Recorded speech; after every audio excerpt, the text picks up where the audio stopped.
Ilalabas umano sa loob ng isang araw ang resulta ng autopsy sa yumaong dating DPWH Undersecretary Maria Catalina Cabral ayon kay PNP Public Information Office Chief Police Brigadier General Rando Tuanyo. Gayunman, nilinaw ng PNP na walang isinasagawang DNA test sa autopsy. Iniutos ng Department of Justice sa NBI Cordillera ang agarang autopsy. Nananawagan din ng NBI sa mga motoristang dumaan sa Cannon Road to Benguet noong 18 ng Disyembre na magbahagi ng dashcam footage upang makatulong sa investigasyon. Bagamat una itong tinutulan, kalaunan ay pumayag ang pamilya ni Undersecretary Cabral sa pagsasagawa ng autopsy.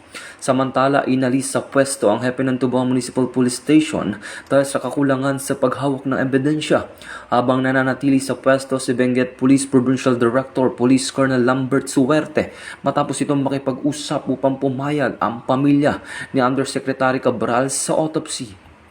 Isinagawa ang autopsy kay dating DPWH Undersecretary Maria Catalina Cabral madaling araw ng Sabado matapos pumayag ang kanyang asawa ayon sa mga otoridad. Bahagi umano ito ng standard procedure sa mga high-profile na kaso upang matukoy ang tiyak na sanhi ng pagkamatay.